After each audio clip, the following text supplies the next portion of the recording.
Hello, everyone. Welcome to the Newsbrowse News broadcast. As the conflict between the United States and Iran reaches its 120th day, tensions have escalated following new military strikes.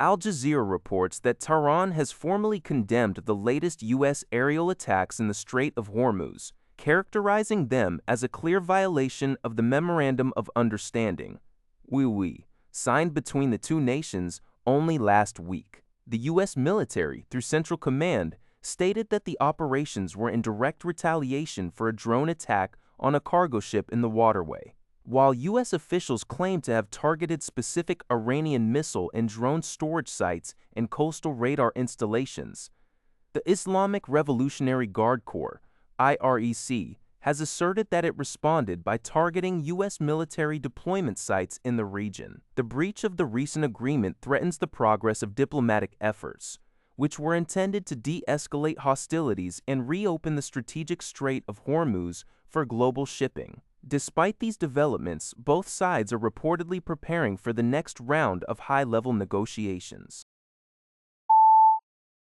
According to DW, rescue operations are underway in Venezuela after two powerful back-to-back earthquakes struck near the capital, Caracas.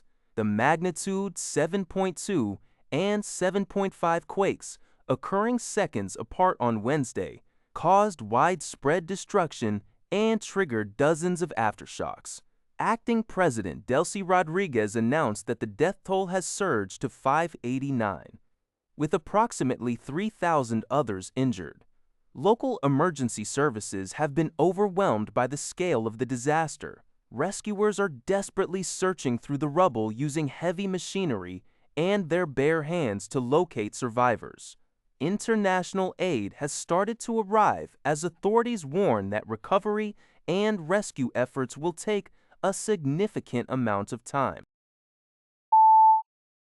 According to a report by the New York Times cited by the Liberty Times, TSMC has become a critical choke point in the global artificial intelligence race due to its dominance in advanced packaging technology. Holding a 95% market share in this sector, TSMC is essential for manufacturing and packaging the cutting-edge chips required by industry giants like NVIDIA. The report highlights that while the U.S. has invested billions to boost its domestic chip manufacturing, the reliance on Taiwan remains unprecedented. Packaging, once considered an obscure step in the semiconductor process, has become vital for complex AI workloads. Experts note that even with U.S. manufacturing expansion, crucial operations like TSMC's CoWoS packaging remain heavily centralized in Taiwan. This dependency underscores the significant challenge for U.S. policymakers as they navigate geopolitical threats and strive for a more secure supply chain. The high costs and specialized nature of advanced packaging further complicate efforts to onshore these capabilities, leaving global tech giants tethered to Taiwanese facilities for the foreseeable future. According to the Asahi Shimbun, the South Korean Joint Chiefs of Staff announced that approximately 10 Chinese and Russian military aircraft entered South Korea's Air Defense Identification Zone, KDIZIDS, on June 27. South Korean military authorities confirmed that there was no violation of sovereign airspace.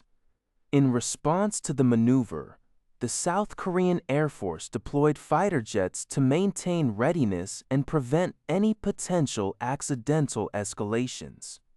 Reports from South Korea's Yonhap news agency suggest these aircraft were likely part of a joint training exercise conducted by the Chinese and Russian militaries. This incident follows a similar pattern, as both countries previously entered South Korea's Air Defense Identification Zone in December 2025. Thai police have arrested an Australian man identified as 46-year-old Simon Carman in connection with the murder of the 17-year-old girl in the resort city of Pattaya. According to Al Jazeera, Carmen was taken into custody at Bangkok's Suvarnabhumi Airport on Friday evening as he was attempting to board a flight to Perth, Australia. The victim's body was discovered inside a large black suitcase dumped near a railway line.